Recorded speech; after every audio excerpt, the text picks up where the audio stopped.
Let's return to This Week in America. Here's your host, Rick Bratton.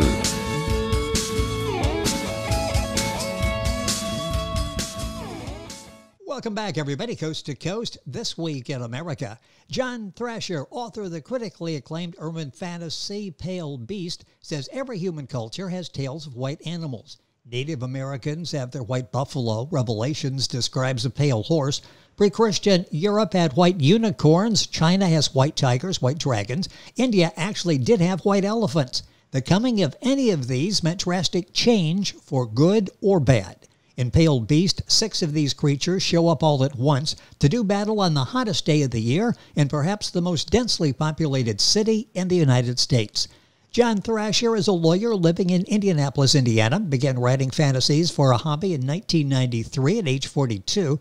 This is his first published novel, although he's written many more in several genres, and he's written over 100 short stories, one reviewer calling him an early Ray Bradbury. John Thrasher, author of Pale Beast, our guest on This Week in America. John, welcome to the program. It's great to have you with us. Good day. This is an excellent book that you've written, the first one published, and we'll talk about why it took you so long because you're a very talented writer, Pale Beast. Where did the idea come from? As I'm reading this, without giving away too much, a fascinating story that you have a good time in writing. Where did this whole idea come from for Pale Beast? I just noticed as you reviewed that all of the cultures that I know anything about, they all include tales of dragons, and they all include a white animal of some sort. The unicorn, some of them are mythical, some of them are real, like the buffalo. They exist. There are even white buffaloes. Every once in a while, an albino is born. And all of them, the hopes or fears of the culture that responds to them are pinned to these white beasts. And I wondered why? Where did this idea come from? And I like to think that every myth has a grain of truth. Well, I followed that out. If those creatures exist in myth, perhaps they actually exist in some form or another. And the question is why the cultures began to see them as representative of hope or fear or catastrophe or nuisance. Yeah. The one that intrigued me the most, I love King Arthur stories. And the name Guinevere, Oh, yes, is Welsh for white spirit. It turns out that in Welsh mythology, a white owl is a harbinger of doom. So, being as he was Welsh, perhaps Arthur should have known better. Yeah, he knew. He knew. Well, once you get this idea where you have, you've got 6 of these creatures that you come up with and you decide you're going to put them into a story. How did you develop the story at that point? I mean, it's a great idea, but you made it come alive. How challenging was that to incorporate these 6 into one story and keep our attention throughout the book? Well, I'm glad to know. I'm sorry. I'm not accustomed to notice like this. I'm glad to know that somebody else saw it and liked it, aside from myself, I mean. What I do is I come up with an idea, I create a situation, and then I create the characters, and I create them as three-dimensional as I can. I get to know them well enough, and then I put them in the situation and present them with stimuli and let the character decide how to react. And that guides the story. I mean, I may or may not have a target in mind, but I let the character's reaction to events drive the events. Yes. Now, do you start with an outline? I mean, I think for what you're saying is you just sort of let this evolve. The characters become real life, at least in your imagination, and they sort of dictate where the story's going. Yeah. No, I very rarely start with an outline. I have a beginning and I have a target. Yes. It's sort of like improvisational theater. Yes, exactly. With us on the program is John Thrasher. He's the author of Pale Beast. You'll find the book available on Amazon. Just look for John Thrasher, Pale Beast. His website is palebeast.com. All of that you'll find when you go to our website, thisweekinamerica.us, and link on directly to John's website and get information, and you'll be able to order the book there as well. This book is I'm going to say, unique. It's got sort of a different twist. Talk about your book and how you came up with something that makes this stand out from many of the others. I told you yesterday when we were chatting, I've seen that question before. How is my book different from all those others? Yes. And my response was, well, first of all, there's not one protagonist. There's not one antagonist. Sometimes it's hard to tell which is which. And while there is a conflict and the point is made, there's no resolution. The conflict remains. And I thought, that's more like real life than most of the books out there. Yes. You know, you talk to people sometimes and they think their book is unique, and in actuality, it's not all that different than many others out there. Yours is a different take on the situation. You also said that you're convinced that there's more to daily life than what we admit. I get the impression you look at things a little bit differently than the average person. You're maybe able to ascertain more than most of us. Well, my earliest recollection, I think I was 16 months old. I was standing in my crib in my blanket sleeper, for God's sake, and this would have been the fall of 1952, so it's been a while. I was standing there playing with ghosts. I don't know what was actually happening, but that's the way I remember it, and so I grew up convinced that there's more to life than we can touch on the surface. So my mind plays with what if. What if, I think I told you, I've got a trilogy of novels about the elves that live among us. Yes. Because they look like humans. They've been hiding out among us since they taught Sumeria to write on clay tablets 6,000 years ago. So I looked at the modern world from the point of view of elves who are hiding out among the humans. And the more I wrote, the more I realized, wait a minute, if elves exist, what about dwarves and dragons and ogres? And the fun to me is coming up with an idea that puts a twist on modern life and then explaining why no one noticed it before. You do that so well. The book we're talking about, by the way, is Pale Beast. John Thrasher is our guest and the author of the book. His website is palebeast.com. Book available at Amazon. Go to our website, thisweekinamerica.us, and link on directly. I mentioned in the beginning you started writing fantasies for a hobby back in 1993. This is the first published novel, although you've written a number of other novels. You've written over 100 short stories. Why did you first of all, why did it take so long to decide to publish? And why did you decide to publish, and out of all the work that you've done, Pale Beast?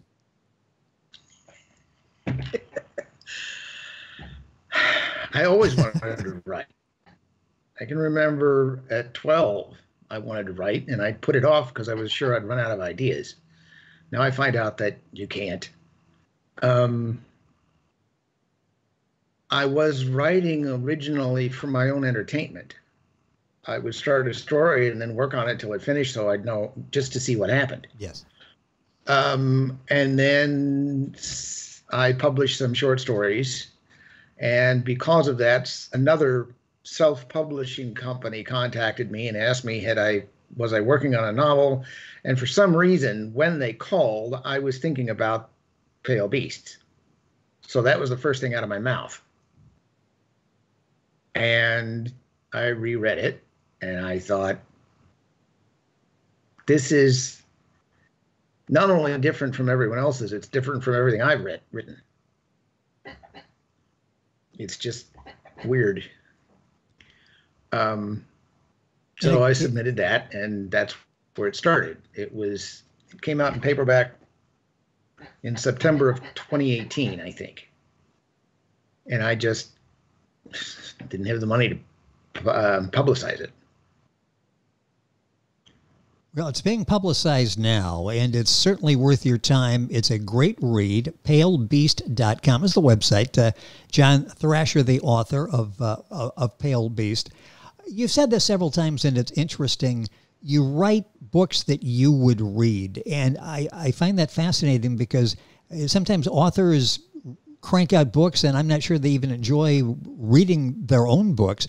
I would think if you can't be entertained by your book, how would you expect other people to be entertained by your book? Is that a key to one of the keys to success in writing, to write something that you would sit down if you had a few hours tonight and read Pale Beast and enjoy it? Is that a key, that you write something you enjoy?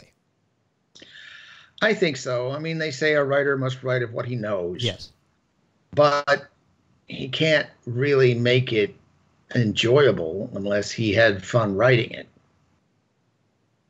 I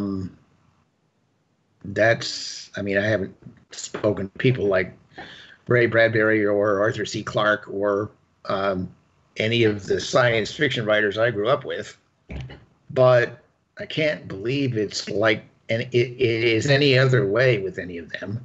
You have to entertain an audience, and the only way to do that is to be entertained.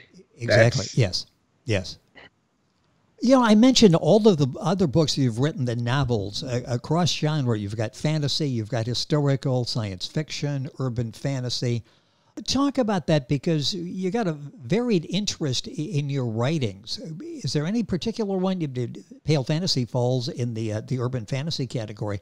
Any of those your favorite, or you just enjoy writing in all of those?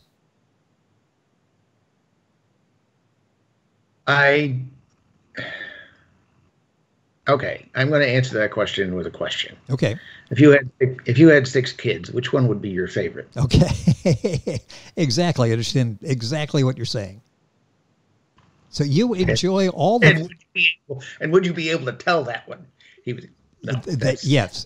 If I did have a favorite, I'd have to keep my mouth shut. So they'd have to take that to the grave with me. So I understand exactly what you're saying, but you do it so well in cross genre. Writing a short story versus writing a novel. Any one in particular that you enjoy? Styles, I assume, from a writing standpoint, are different. Short story, grab our attention, you wrap it up. Novel, you got a little more of a chance to go out and really fully create a world. Anyone your favorite? First of all, yeah, short story. I actually took a correspondence course on how to write a short story, and you have to start with a hook. You've got to have the reader's attention in the first line. Yes. Also, start late.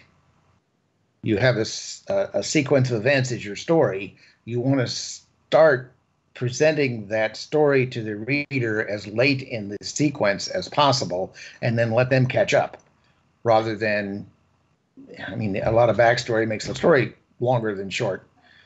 My favorite. One of my favorites was the first one that got me started on this.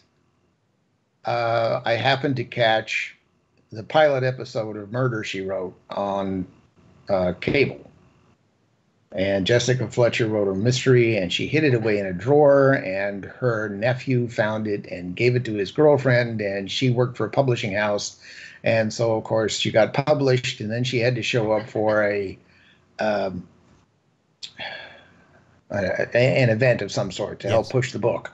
And that's when she got involved in her first murder mystery.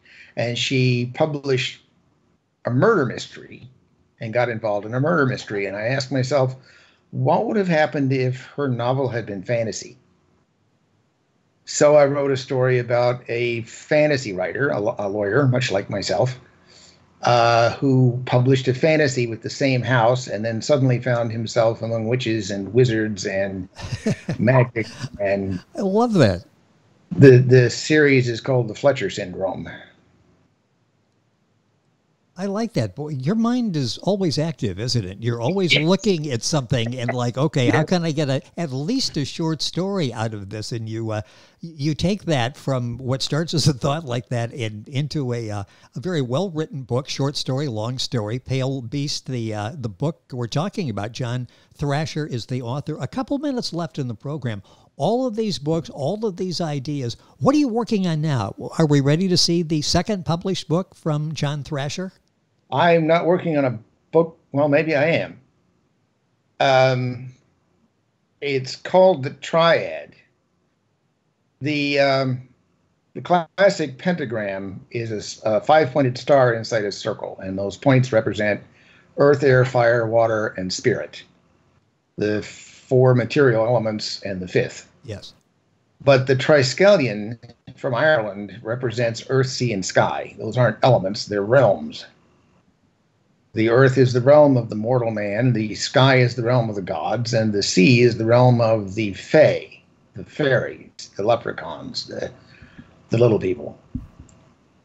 And in the triad, I have created three women, one of whom is a practicing pagan, who have to unite to seal a rift in the fabric of space-time.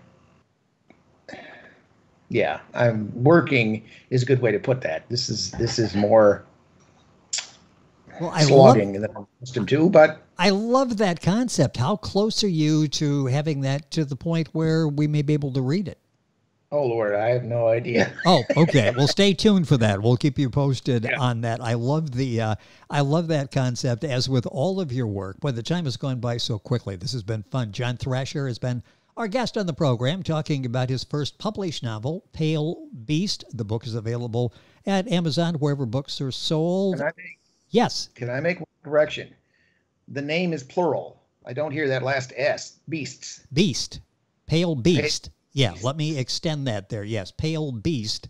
And the book is available, and the website is palebeast.com.